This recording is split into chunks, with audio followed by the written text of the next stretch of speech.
This talk is brought to you by the Thomistic Institute. For more talks like this, visit us at ThomisticInstitute.org.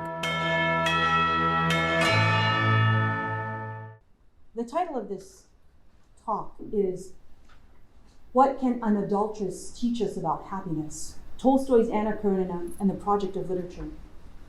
So what I'd like to do is to talk about, actually in this order, first of all, starting with kind of the big umbrella. What is the Project of Literature? But I want us to look at the Project of Literature, and then I want to take a glance at the classical, the medieval, and the modern way of looking at literature. But we're only going to take little snatches. And I want to just say right off the bat, I want to talk about my great indebtedness to Dr. Louise Cowan, who is actually, my alma mater is the University of Dallas, which is a small private Catholic college in Texas.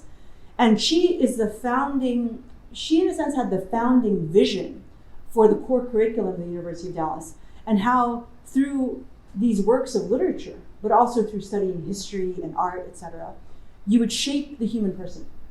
So Louise Cowan is an alumna of Vanderbilt University. So it was a great honor just at the beginning of, in the middle of September, to give this presentation also at Vanderbilt University.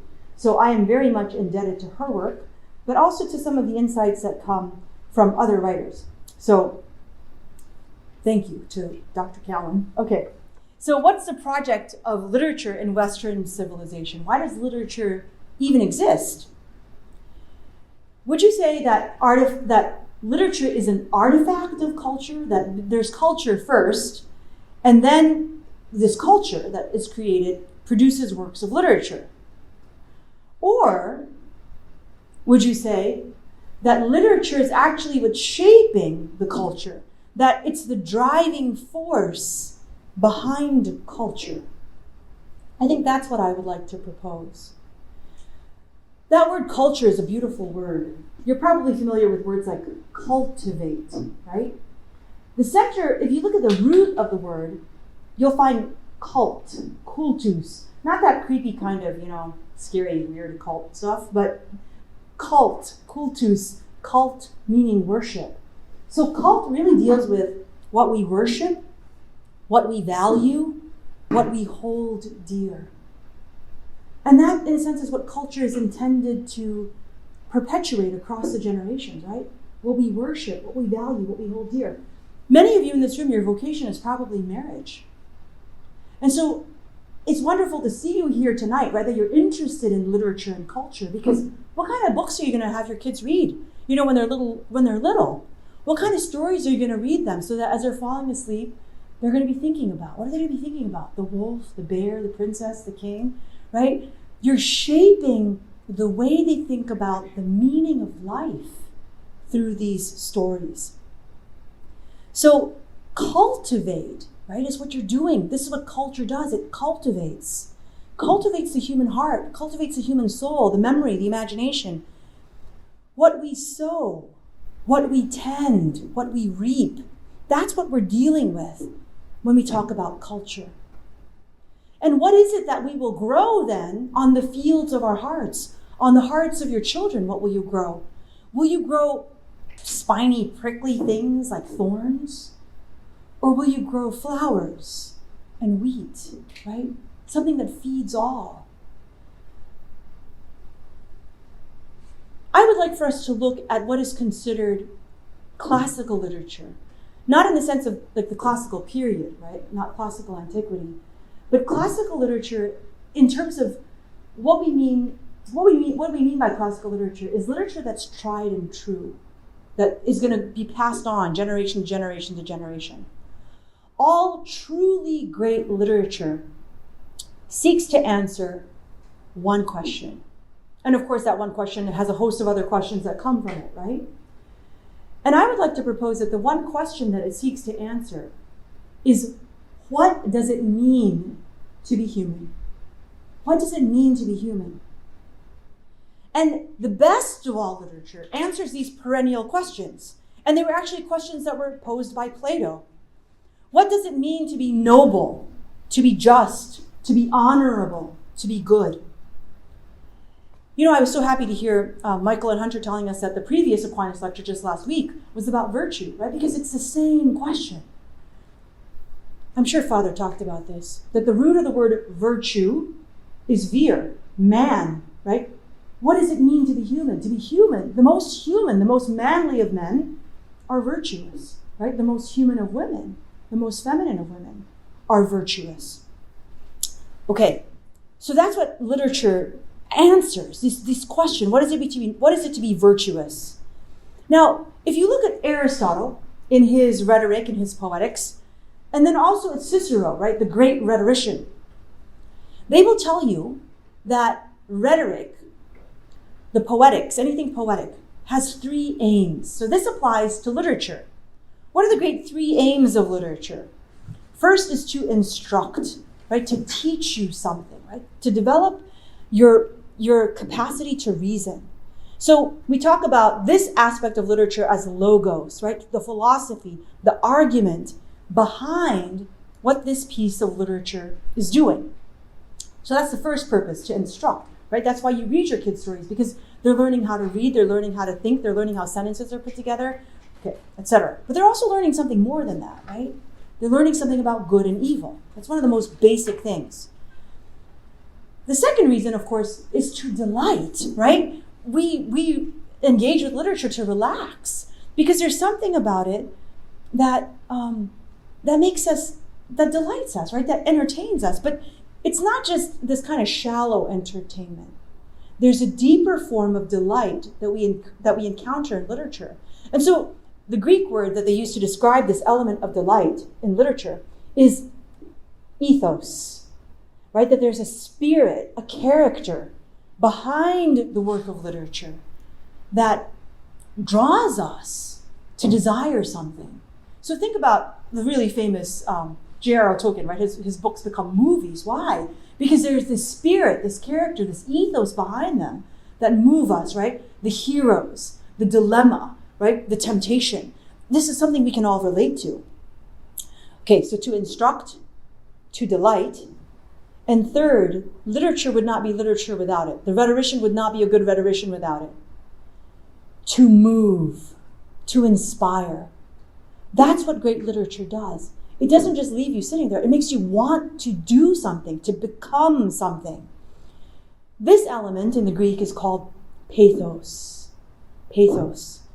So it's this tugging at your heart, appealing to your capacity to feel in the most human types of ways.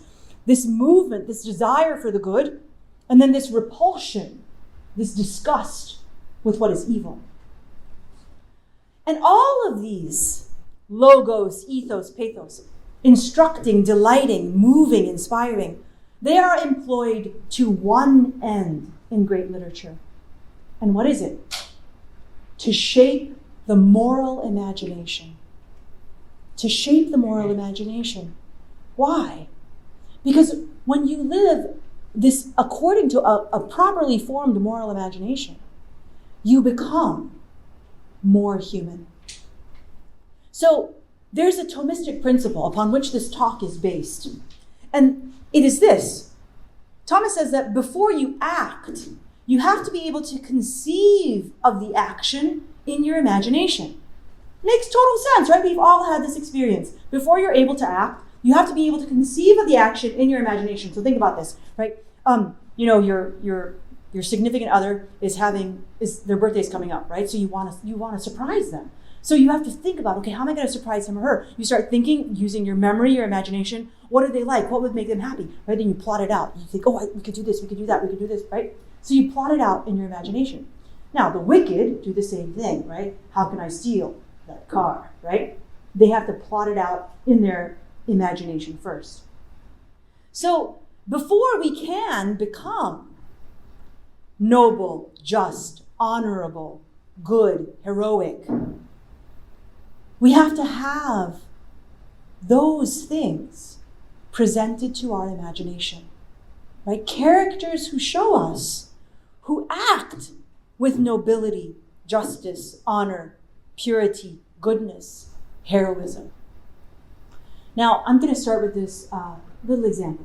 And I don't know, just looking at the crowd, I'm not sure many of you will have. I know maybe perhaps the girls in the room, the young ladies, but I don't know about the guys, okay? Can you raise your hand if you have encountered Little House on the Prairie books or read them? Okay, great. Okay, so some of you maybe bleeding over from your sisters. Or maybe you were the big brother and you read to your sisters, okay? So, we kind of take these books for granted, but there's something significant happening in these books. So if you actually look at the Little House of the Prairie series as a whole, what will you find? You'll find that Laura Ingalls Wilder found herself in a home, a family that was built on self-sacrifice. So I don't know if you remember this, but there was this one time where, Pa's always working, right? Pa's always working. Because I'm sure he wanted to have guys. He wanted to have sons, but he only had daughters, right? So Pa has to do all of the work, and then he basically is supporting Ma and the girls, and they help with the cow and all that kind of stuff. But he's doing all the hard labor in the harvesting, right? And so he would have to actually travel sometimes, and then come back, because the work was farther away, then he'd come back. So one of these times, there's a big harvest, and he's got a lot of money. He's got like $10, and so the whole family travels into town, right? And Pa is saying to Ma, look, you need to get more material so you can make yourself a new dress. And she's like, oh yeah, I want to get this material so I can make some dresses for the girls. And now we're going to hand down the shoes. So Mary is going to hand her shoes down to Laura. Laura's going to hand her shoes down to Carrie when Carrie gets old enough. So now we're going to buy new shoes for Mary, etc. Right? So they're having all this conversation. And then Ma says to Pa, yeah, and Pa, you need a new coat, right? So they talk about all this stuff. So they all they get in the carriage, they go to town, and they go to the general store, right? So they're so excited, they're all running around the general store, and the kids want candy, all that kind of stuff. And then they buy the stuff, pack it up, bring it home. They start unpacking the stuff when they get home, right? And Ma looks at Pa, she says, you didn't get the coat. And then Pa looks at Ma, he says, you didn't get material for your dress. And then the girls, Laura notices, right? Laura's writing the books. Everything they got was for their children. I love this scene. There's this one scene, and then Pa still got his same tattered up coat, okay? And you can see this beautiful affection between Ma and Pa. So Ma is putting Charles' coats on, right? So Caroline is her name. So Caroline's putting on Pa's coat. He's going out into the storm or whatever. So she's tucking him in. She's got his scarf in, and she's pulling it tight. And she says, "Oh, Charles, I wish you had a new coat." And he grabs her, and he says, "Caroline, I wish you had diamonds." Right? Which is there's just, so you can see that, Laura saw, right? Laura saw the beautiful love between her parents. So I think this is part of what was shaping her own moral imagination. Okay, so one of the things that I really, really liked, this is actually one of my favorite scenes. So this is on the banks of Plum Creek, okay? So they're going to live in this new little house because they had to keep moving to where, they thought they could make a living, right? So on the banks of Plum Creek, they live in this little dugout house. And then if you walk, they have to walk, probably be like a 3-block walk down to the creek. So when they first settle in, they go to the creek and they wade in the creek and they swim in the creek a little bit, they have fun in the creek. And so Laura loves the creek. But her dad tells her, look, girls, you may never go, never may you go to the creek by yourself, right? Because obviously it's dangerous, right? So he doesn't want them to drown, something bad to happen. So that was the rule in the house, one of the rules. Never go to the creek by yourself, okay? But one day, Laura, you can see when you read her books, you'll realize she's a little bit mischievous and adventuresome, right? So she decides she's going to go to the creek. So Laura starts heading to the creek, but she's just playing by herself. Nobody knows that she's going to go and try to go to the creek. So she tries to go to the creek. And then in the way, I think there's this weird, she finds this weird brown blob of an animal. She gets a stick and she pokes it and kind of hisses at it, right? And so she can't go to the creek. So she goes back home. And then, it gets dark at night and they're getting dinner ready and they have dinner. Everybody has dinner. And then they all clean up from dinner. And then Laura and Mary, they sleep in this little, it's kind of like a loft, right? They go up this ladder and they go into their loft and they kneel down and they say their prayers with Pa. They say their prayers, Pa comes back down, and then Pa and Ma are sitting at the kitchen table, and then they move over to the window and they're just talking, right? And Laura can hear that Ma and Pa are still downstairs talking.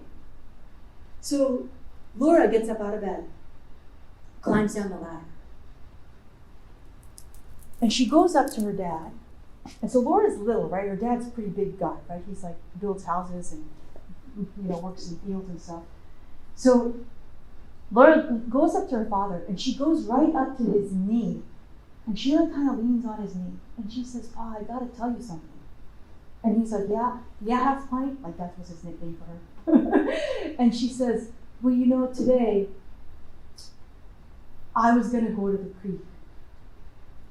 And I guess I should be punished, right? So there she is, and it's getting dark, right? So she can't really see her father's face. But she's leaning on her father's knee, and she's waiting for her punishment. And you know what she writes? She writes, and Laura leaned on Pa's knee, and she could feel how strong and how kind he was. Isn't that amazing? This little girl. She's waiting for her punishment. And all she feels is how strong and how kind her father is. Right? Isn't that gorgeous? He's like, she doesn't know this, but he's like an image of God the Father.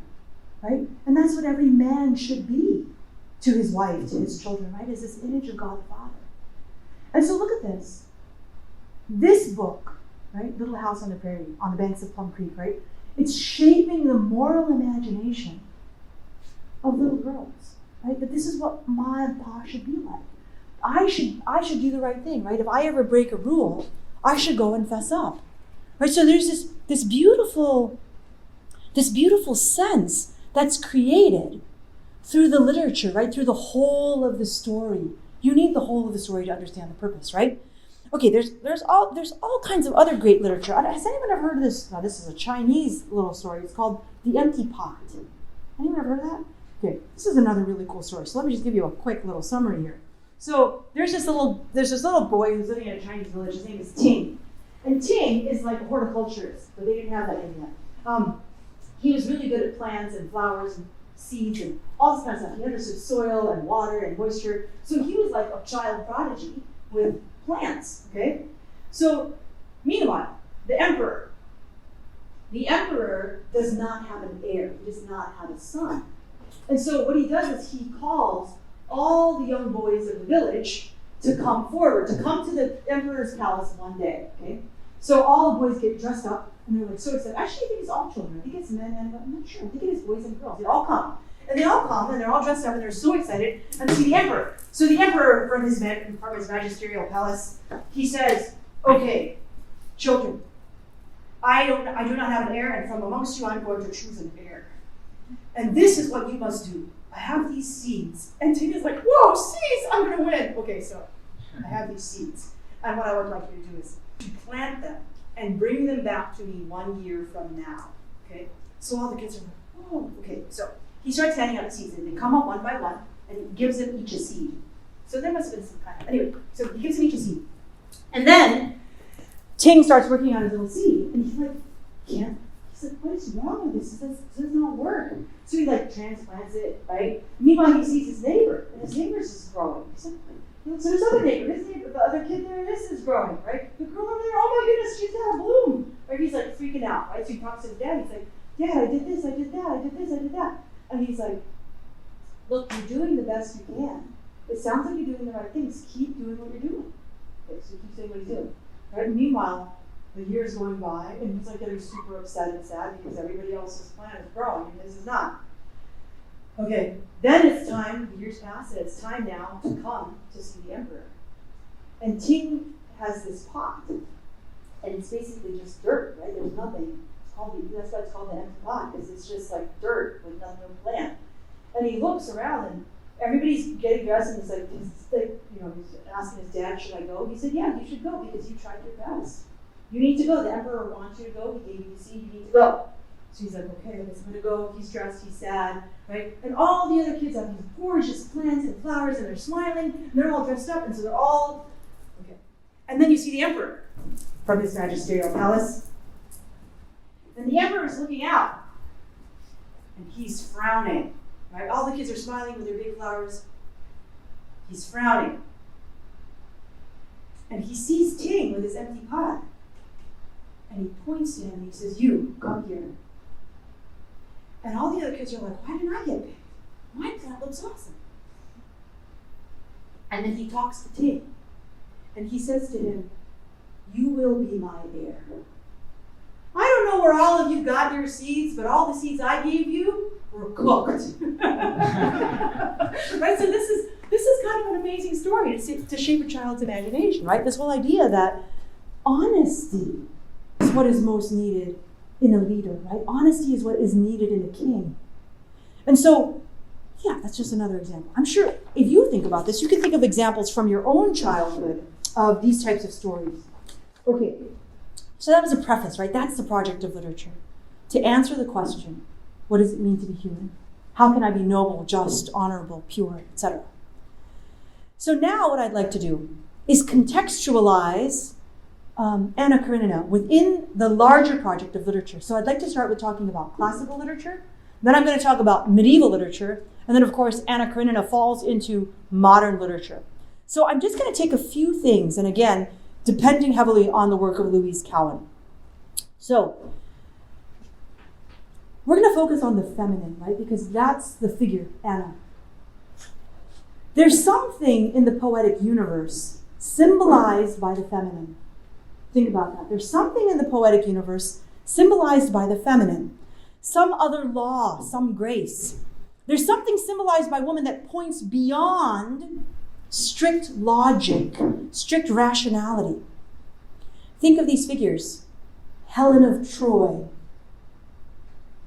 She has this dignity, this beauty that causes this fearful 10-year war and the fall of a city. Dido, right? Dido and Aeneas. Eve and Adam, right? Eve, Helen, Dido, Eve. They symbolize it.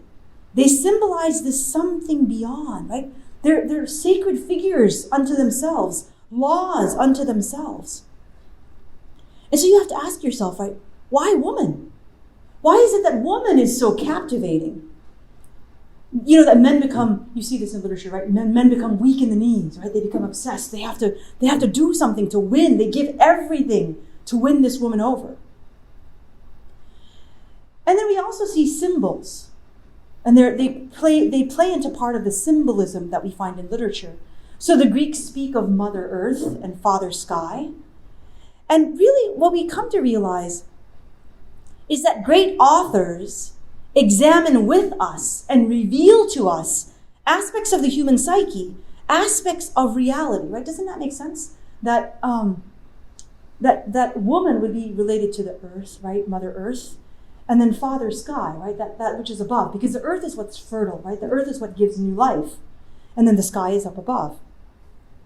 So in classical literature, what else do we find about women? They're tied up with knowledge. Think of, again, Eve. How is Eve tied up with knowledge? The tree of knowledge of good and evil.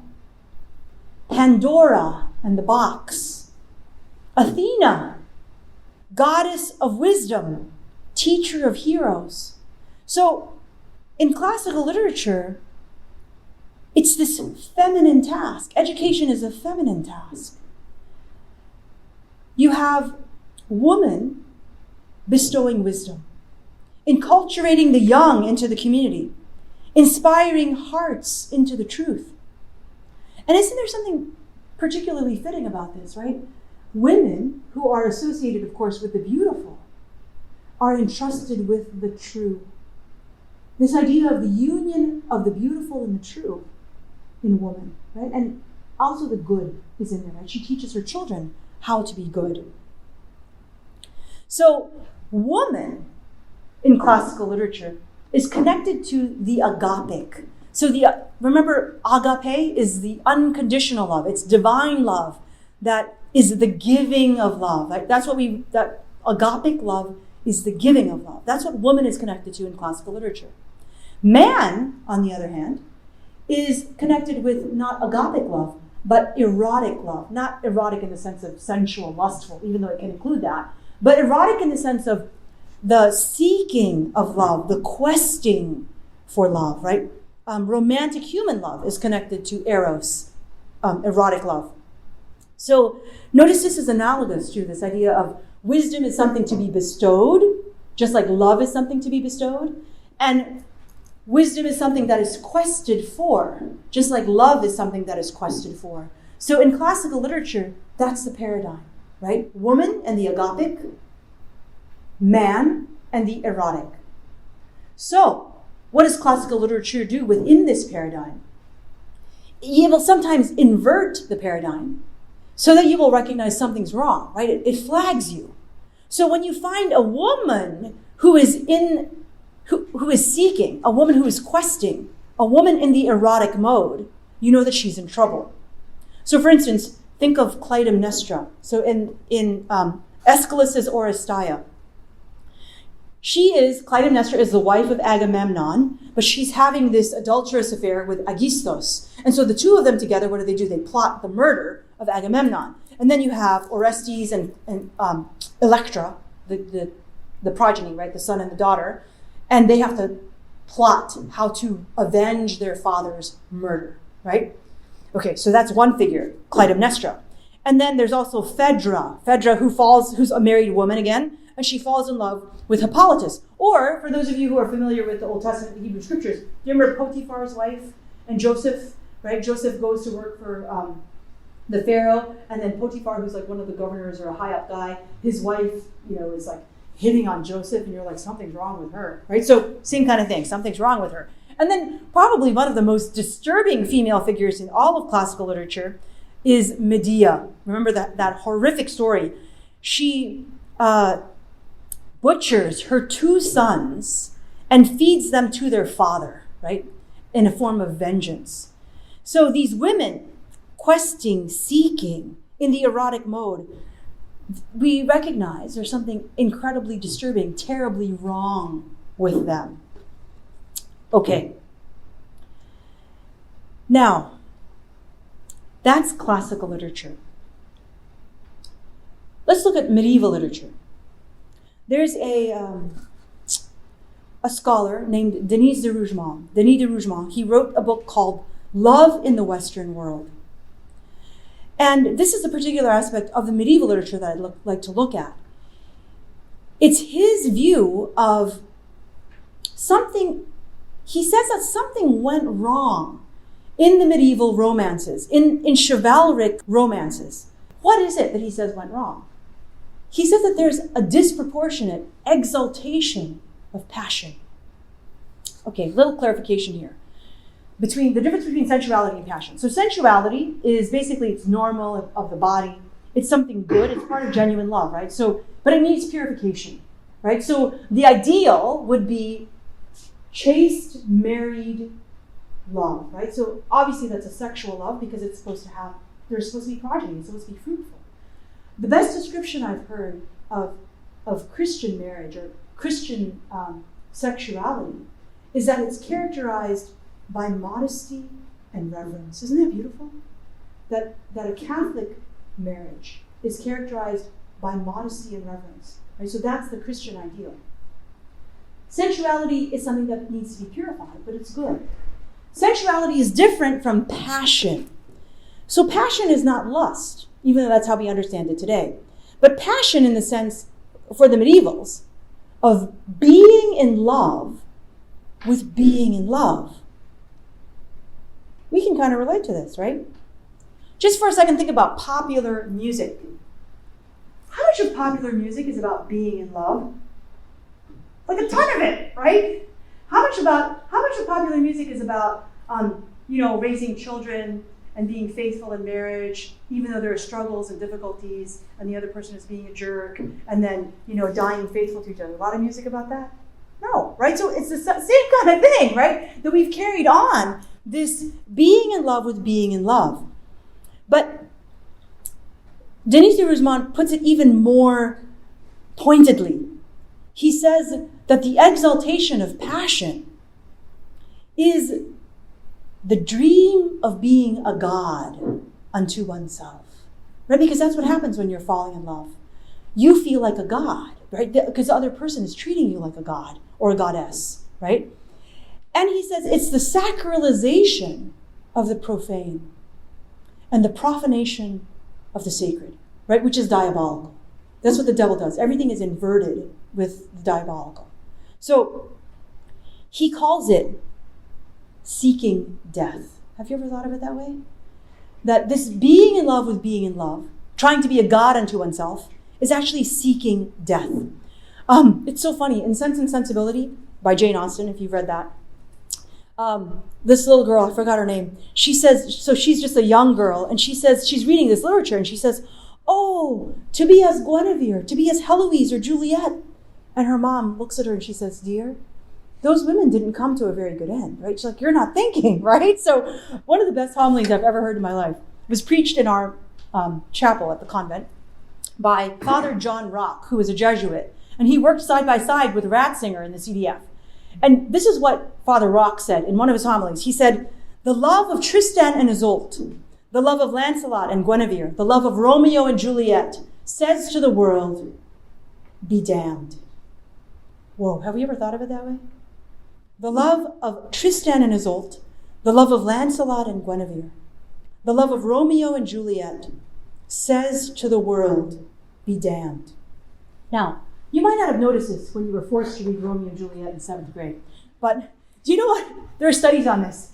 That one of the words he uses the most frequently in Romeo and Juliet is the word to, T-O-O. Because the point, right, this is too quick, too exciting, if you look at the dialogues between Romeo and Juliet, the word to is used all the time. Why? Because Shakespeare's point is that this is a very immature, self-centered love. And Romeo and Juliet are only worshiping themselves through the other. Same thing with Tristan and Isolde, with Lancelot and Guinevere. The other becomes a mere means through which I worship myself. And so this is why it says to the world, be damned. Think about this. It's a rejection of reality, right? Because what is the reality? The reality is that love is not just about me being worshipped, right? The reality is that love is about self-sacrifice. And not only is it a rejection of reality, it's this kind of entrance into my own dream world. So I forsake my real responsibilities so I can live in this kind of self-indulgent way according to my own dreams. I hate to use this example, but it's fitting because it shows us what's happening to some extent in the moral imaginations of people today. The rejection of reality, the rejection of relationship, the refusal of community is actually part of what this seeking death is. So, for instance, a rejection of family, a rejection of social responsibility. What is, in a sense, the most egregious example of this that I think touches so many of our own lives? Divorce, right? So my parents were divorced. And one of the sisters, actually, in my community, her parents were also divorced. And she was saying, sister, there's this great book called Primal Loss. So I thought, okay, let me pick that up, right? And you know what it is? It's actually stories of people, adult children who come from divorced families. So kind of like, it helps you to realize what you're experiencing is something that other people are also experiencing. So there was a particularly powerful image that one of these adult children of divorce, shared. And he was saying, it's kind of like this. It's kind of like you're all on a plane. You're on a family trip, and you're on this plane, and you're all going somewhere together. And in the middle of the plane ride, he said, like my dad decided he was going to get off the plane. He puts it on autopilot, and he takes the only parachute, opens the plane door, messing up the cabin pressure for all the rest of us, and jumps out the door and says, bye, see y'all, good luck, right? So this is what, in the medieval romances, Denis de Rougemont was saying went wrong. Right? It was this exaltation, like this guy would become the hero, instead of the self-centered person who perhaps for some reason is making these irresponsible choices. So why is it a seeking of death? Because isn't think about society. Think about our society today, right? Is it in good shape? Like on a scale of 1 to 10, would you give it a 10? A 5? A 4? Why is society not in good shape? Is the family in good shape? Isn't the family the building block of society? When there are strong families, there will be strong societies. Like, look at families. Family strong. Would you give family a 10? A 5? A 4? What's the building block? What holds a family together? Marriage. Marriage is the institution that holds the family together. Right? When marriages are strong, families are strong. When families are strong, societies are strong. But how strong are marriages? Would you give them a 10? A 5? A 4? Right? A 2? And it's this whole idea here that when we refuse to live in reality, when we reject relationship, when we reject community, when we reject family, when we reject morality and societal ethics, what are we seeking as a society? We're seeking death. We're seeking death. And so, this is the prelude to now our finally speaking about Anna Karenina. Because in fact, this is what Tolstoy was seeking to do in Anna Karenina, right? As a modern, right? He's building upon what came before him. Classical literature, medieval literature, and now this modern literature. So Tolstoy was Russian Orthodox. He published Anna Karenina in 1877.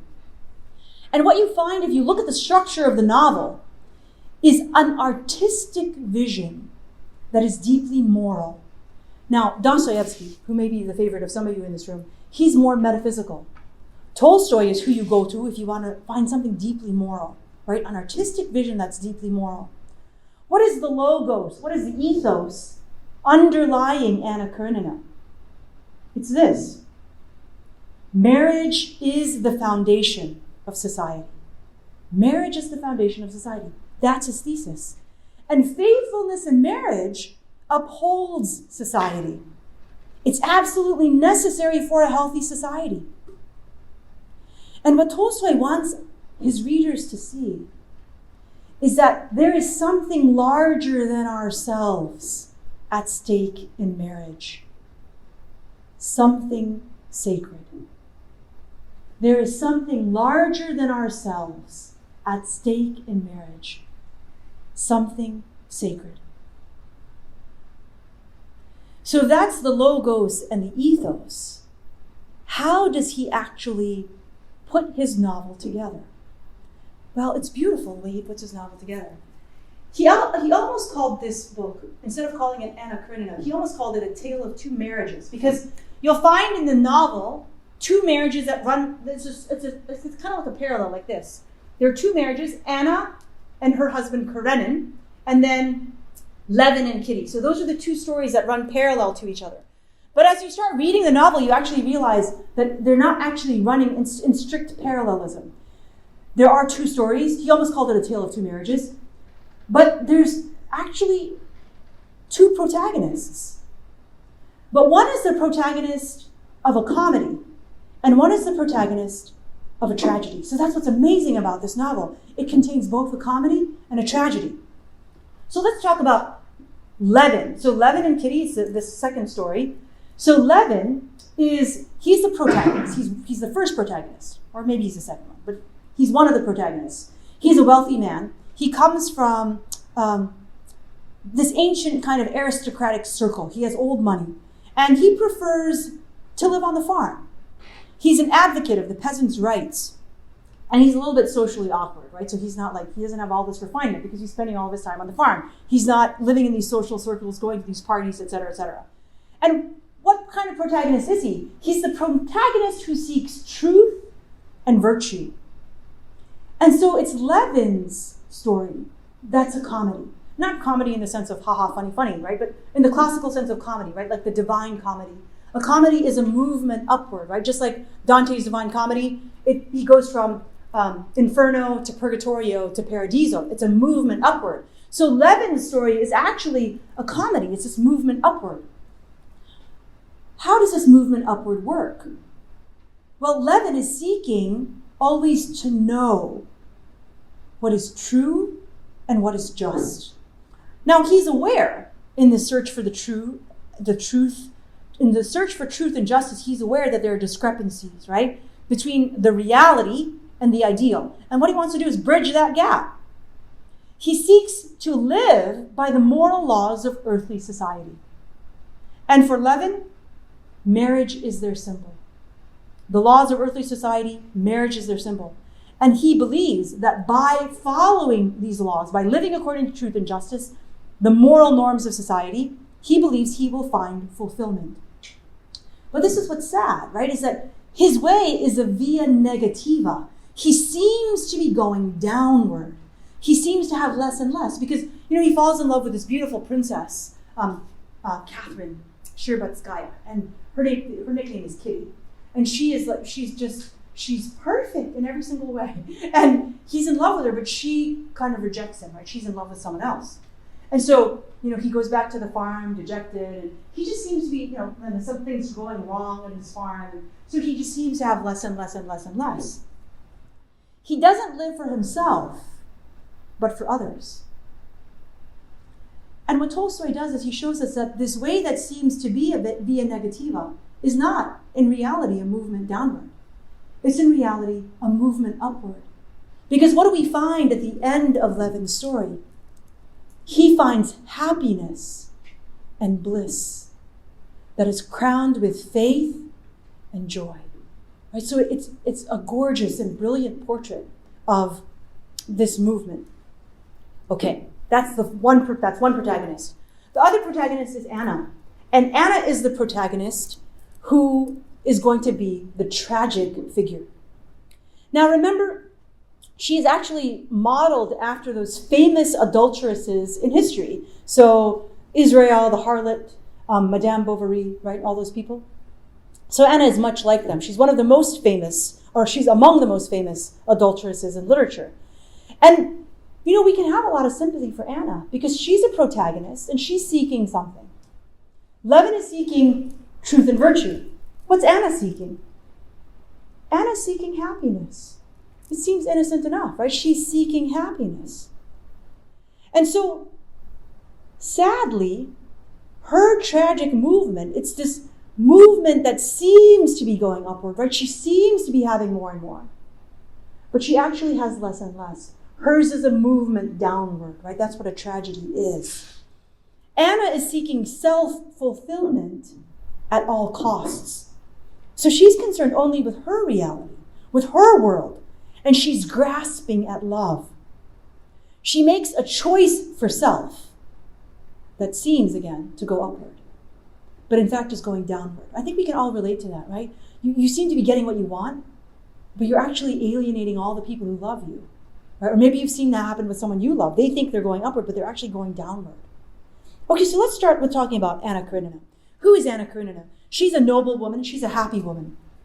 She's beautiful. She's the queen of St. Petersburg society. She helps others. She's wise. She's, in fact, remember we talked about women as symbolizing wisdom. She's a trusted counselor, right? There's another woman whose husband commits adultery, and she goes to counsel that woman, and she is able to encourage the woman to go back to her husband to accept him, right? So Anna upholds morality and Christian ideals in her speech.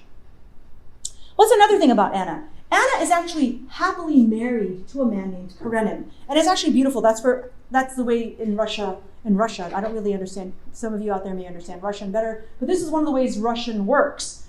Anna Karenina. So the fact that they're bonded together in marriage is reflected in her name, right? Her name reflects her identity. Anna Karenina. It means something like Anna of Karenin, right? Anna who belongs to Karenin. Anna who is one with Karenin, right? So that's why it's so fitting that Tolstoy chooses that as the title of his book, because he's examining Anna's identity. She will only find happiness as Anna Karenina and not otherwise. So in the book, she is happily married.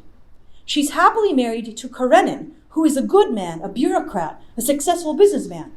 And Karenin has a piety for appearances, but it's a healthy one, right? So, he doesn't want anything untoward, right? He wants his children to have good manners, etc. So it's a healthy and appropriate piety for appearances. He follows societal norms. He follows moral norms. as you read Anna Karenina, you have this sense about Karenin that he is an upright man. He's a moral man. He would never commit adultery. They have a good marriage, and Anna has been happy with him. I want to make a little side note here, because there's lots of different movies on Anna Karenina. Just to say that there's no evidence in the novel itself that Anna has not been happy in her marriage. All the movies, they try to help us see, because they're trying to explain, but they don't. Anyway, we don't know. I'm not exactly sure what they're trying to do, but they try to make us feel this great sympathy for Anna, and so they're not true to the novel, and they make Karenin look like a really cold, nerdy guy, and he's actually not a cold, nerdy guy. He's actually very successful, morally upright, and he is a good man. And there's this beautiful kind of intimacy and love between them. And I'll read to you a passage in the book that illustrates that a little bit further down. Okay, so what happens in the story next? There's this shameless military man, Count Vronsky. Isn't that a great name? Vronsky. Right? He even sounds like what he is. Okay. So he is taken with Anna's beauty. And he's crazy about her. He's insane for her love. And so he pursues her persistently. He's romantic. He's charming. And at first, Anna resists, right? Because this is it's improper. So she begs him to desist. But he keeps pursuing her, keeps pursuing her, keeps pursuing her. So I'm going to read to you from the text about this encounter that they have on the train. So Anna has met Vronsky at some parties, right? And he's obviously pursuing her in a romantic kind of way. And so Anna's leaving town because she has to go out on some kind of business. And all of a sudden she sees Vronsky on the same train. "I didn't know you were going. And why are you going?" she said. She's looking at Vronsky, letting fall the hand which had grasped the doorpost. An irrepressible joy and animation shone in her face. "Why am I going?" he repeated, looking straight into her eyes. "You know that I am going to be where you are," he said. "I cannot do otherwise." At this very point, as though it had overcome all obstacles, the wind scattered the snow from the car roofs and began to flutter some sheet of iron it had torn off, while the low-pitched whistle of the engine set up a roar in front, dismal and lamenting. All the awesomeness of the blizzard now seemed still more splendid to her. He had uttered precisely what her soul yearned for, but which her reason dreaded. She made no answer, and in her face he beheld a struggle. "Forgive me if what I have said displeases you," he said humbly. He had spoken courteously, deferentially, yet so firmly, so obdurately, that for long she could find no answer. "What you say is wrong, and I beg you, if you are a good man, to forget what you have said, even as I shall forget it," she said at last. "Not a single word of yours, not a single gesture shall I ever forget, nor could I forget." Okay, that's pretty telling, right? So notice you catch this whole idea of the pursuit, and then you also see Anna's own vanity, right?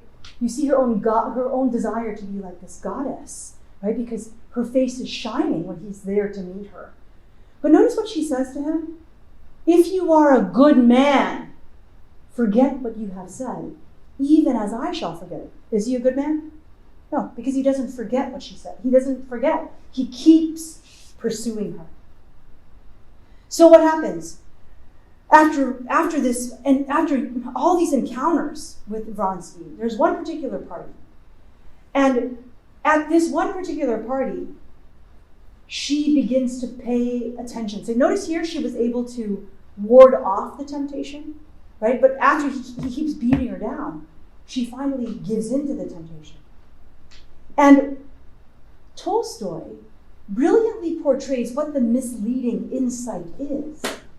And it's precisely that, right? You will be as a goddess. And it's fascinating, right? It's a parallel to what happens to Eve in the Garden of Eden, right? Because what did Satan say? You will be as God. So Tolstoy, in this world that he creates, has Anna as the new Eve, or as another Eve, with the same temptation. You will be like a goddess. How does she glimpse this temptation? You can be like a goddess. She glimpses it in the intensity of Vronsky's passion. And so she lets it take root in her heart. And she begins seeking death. Okay, so look at this. You have a modern novel following the classical paradigm. If you remember from your study of classical literature, what causes the downfall of the protagonist? But hubris, right? That overweening pride. And hubris in classical literature takes two different forms. In man, pride takes the form, this dream, you shall be as God. It takes the form of some kind of dream of power, right? More power than is really possible. So think about someone like Icarus, right? He wanted to get higher and higher and higher, and then his wings melt, right? And he falls to the sea and dies. So it's this dream of power, this hubris. Napoleon, Alexander the Great, Julius Caesar, right? This dream of more power than is really possible. That's the form it takes in man. But in woman, it takes a different form. Hubris in woman, you shall be as a goddess. It's some dream of being the center of adoring worship, right? And any woman who's honest will say, oh yeah, right? She wants to be the center of adoring worship. She thinks she can be loved infinitely like a goddess. So what happens? She becomes wrapped in the illusion of a sentimental, mad passion, right? This imaginary, glamorous love. And it's not real, right? She wants to live in the what if instead of living in the what is. So this is the hubris that makes Anna tragic. So let's look now at the temptation scene, as Tolstoy puts it. And I want you to listen in this temptation scene for the allusions to the presence of the devil. Because again, think about that. It's been suggested by the scholars, the literary scholars who've studied Anna Karenina, that Tolstoy is creating this parallel between Eve and Anna. Okay, so Karenin and Anna have gone to a party, but Anna stayed later than Karenin. And Karenin is staying awake to talk to Anna because of what was happening at the party, right? So Anna was spending too much time with Vronsky. Her conversation with him was way too animated, and it was attracting attention. So Karenin wants to talk to her about this, okay? So I'm reading to you that Anna walks home. She walks into their house, and Karenin is still awake, and Anna is going to speak to him. Anna came in with her head bent, playing with the tassels of her hood. Her face was glowing with a vivid glow. But this glow was not one of joyousness. It recalled instead the fearful glow of a conflagration in the midst of a dark night. On seeing her husband, Anna raised her head and smiled, as though she had just waked up. "You're not in bed? What a miracle," she said, throwing off her hood, and without stopping, she went on into the dressing room. "It's late, Alexei Alexandrovich," she said, from behind the door. "Anna, I must have a talk with you." "With me?" she said wonderingly. She came out from the door and looked at him. "Why, what is it? What about?" she asked, sitting down. "Well, let's talk then if it's so necessary, but it would be better to go to sleep." Anna was saying whatever came to her tongue, and marveled, hearing herself, at her own capacity for lying. How simple and natural were her words, and how likely that she was simply sleepy. She felt herself clad in an impenetrable armor of falsehood. She felt that some unseen force had come to her aid and was supporting her. "Anna, I must warn you," he began. "Warn me," she said, "of what?" She looked at him so simply, so brightly, that anyone who did not know her as her husband knew her could not have noticed anything unnatural, either in the sound or in the sense of her words. But to him, knowing her, knowing that whenever he went to bed 5 minutes later than usual, she noticed it and asked him the reason. To him, knowing that every joy, every pleasure and pain that she felt, she communicated to him at once. To him, it meant a great deal to see that now she did not care to notice his state of mind, that she did not care to say a word about herself. He saw that the inmost recesses of her soul, that had always hitherto laid open before him, were now closed against him. More than that, he saw from her tone that she was not even perturbed at that, but seemed to be saying straightforwardly to him, yes, it is closed now, which is as it should be, and will be so in the future. Now he experienced a feeling such as a man might have who, returning home, finds his own house locked up. Right? Isn't that a fabulous passage? Right? And here, that's the very passage that I was telling you about, that you see there was this beautiful intimacy, this beautiful love. Right? Karenin noticed when Anna noticed, that she noticed that he didn't go to sleep on time, right? And wanted to know the reason. And when she was sad, when she was in pain, when she was happy, he would ask her and she'd want to tell him about it, right? So they have this strong, beautiful, happy marriage. But at this moment, what happens? When she decides to give into the temptation of this affair with Vronsky, she has to close herself, right, to that relationship. So that's how he depicts this temptation scene. So shortly after the scene I just read to you, begins the adulterous relationship between Vronsky and Anna. And Tolstoy wants to depict for us, appealing to our imagination, what becomes of Anna when she gives into this adulterous affair. So this is actually one of the most famous scenes in the whole of Anna Karenina. And it's this famous horse race scene, okay? So I don't know if any of you are familiar with this horse race scene. So what's happening is Anna and Karenin, this is one of the things that they do, right? They don't have football games like we do. So they go to the horse races instead, right? So they're in the stands, this horse race, and the horse race field is set up so that all around is the obstacle course, right? The fence they have to jump, they have to run this, they run that. So you can have your binoculars and watch the whole horse race from these stands. So Vronsky is actually really an accomplished rider, and he's won lots of these, right? So he's expecting that I'm going to win, right? Vronsky, okay?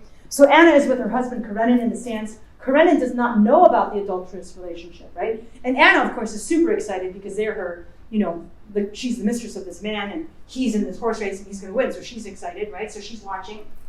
Okay, so this is what happens in the middle of the race. In the middle of the race, there's this jump, okay, for the horse. And Tolstoy takes great pains to explain to us how beautiful this horse is, right? This is a majestic, beautiful, spirited racehorse. Its name is Frou-Frou, okay? And Vronsky is like, he's riding this horse, and it's his favorite horse. And the horse jumps up across this barricade, as it's supposed to, and Vronsky makes a fatal riding error. Why? Because he's a man without integrity. That's what Tolstoy is trying to show us. There's not a harmony between his body and his spirit, right? He's conflicted. So he's riding the horse, and he makes this error, which is he pulls back on the reins of the horse. At the same time, he lands back on the horse's back. You know what this does? It breaks the horse's neck. And so as soon as he lands on the other side of the barricade, because he's broken the horse's neck, the horse falls to the ground and lands on Vronsky, partially. And so Vronsky is underneath the horse, and he's trying to get out. And meanwhile, the horse is writhing in pain on the ground. Okay. Meanwhile, Anna's up in the stands, and she becomes distressed. Right? She's standing up. She doesn't know what's happening because has Vronsky died? Right? And so Karenin is looking at Anna's reaction. He's a little bit disturbed because this is not appropriate. Right? It's disproportionate. And so, meanwhile, Vronsky's gotten out from under the horse. He's not hurt. He sees one of his opponents ride by and kind of make a gesture at him like okay. And Vronsky wants the horse to get back up. He's trying to get the horse to get back up. The horse can't get back up. Why? Because he's broken the horse's neck, and this is his beloved horse. So what does Vronsky do? Because the horse won't get back up. He kicks the horse. Okay, and this is where we're filled with disgust. Right? He kicks this horse that he has destroyed. Why is this one of the most famous images in the entirety of the book? Because who is the horse? Who is the beautiful, majestic, spirited creature that Vronsky is destroying? Anna, right? Anna is the horse. So it's this, the image in a sense is base, right? If you think about the image, it's a base image. But it fittingly captures the baseness of adultery. Because she's magnificent. She's the spirited racehorse. Vronsky is no equal to her. He's a man without integrity. And so this is what Tolstoy symbolizes by this fatal riding error. And so what happens to Anna? He destroys her because she entrusted herself to him. And so this is the tragedy of idolatry, right? All sin is some form of idolatry. I love Rabbi Jack Ben-Perad's definition of idolatry. I think it's actually the best definition of idolatry. And it's actually what we see Anna doing. What is she doing? She attributes holiness to something that cannot bear the weight of it.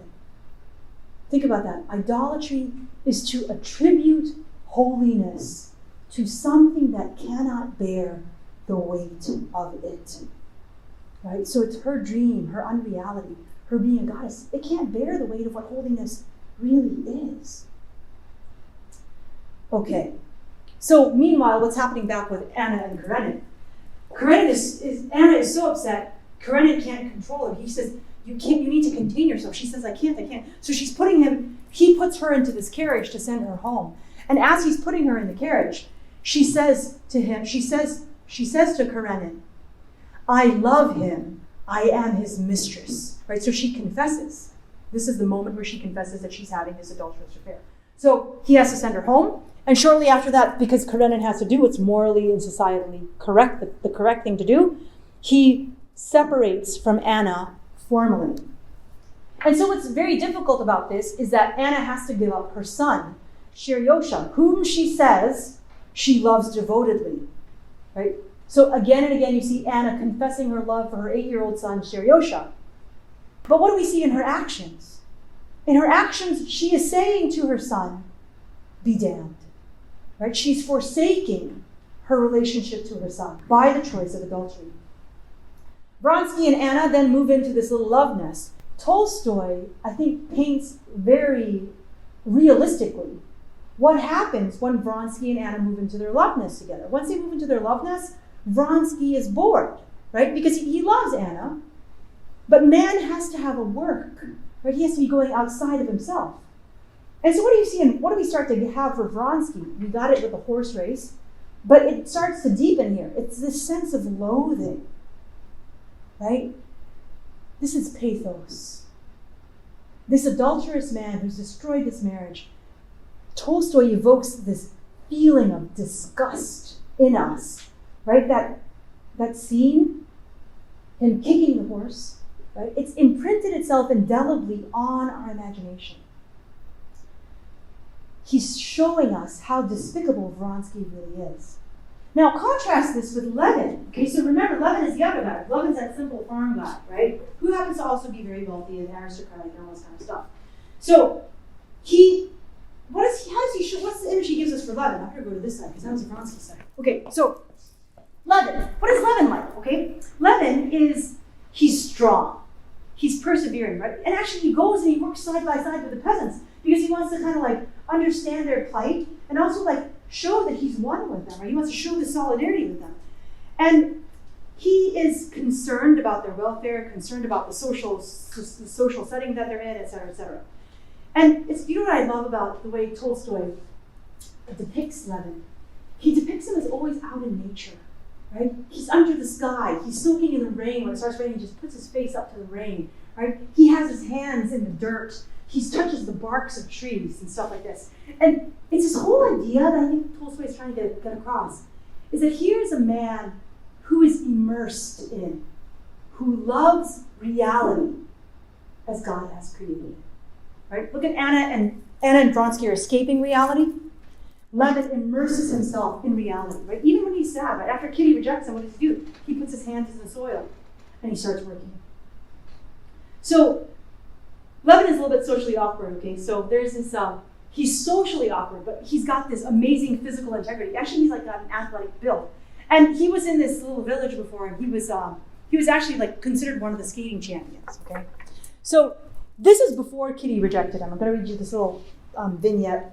He was trying to win Kitty over, okay? So here she is, she's all dressed up in, her beautiful Russian garb, and she's got the little muff and her little ear muffs on too, a muff around her hand. And she's got red cheeks because she's been skating, and her eyes are shining brightly, the sun is reflecting them. And here's Levin, and he's gonna try to impress her, okay? So at that moment, so they're taking they're kind of on the side of the skating rink. At that moment, one of the young men, the best of the skaters of the day, now remember, Levin's a little bit older than these younger guys out there. He came out of the coffee house on his skates with a cigarette in his mouth.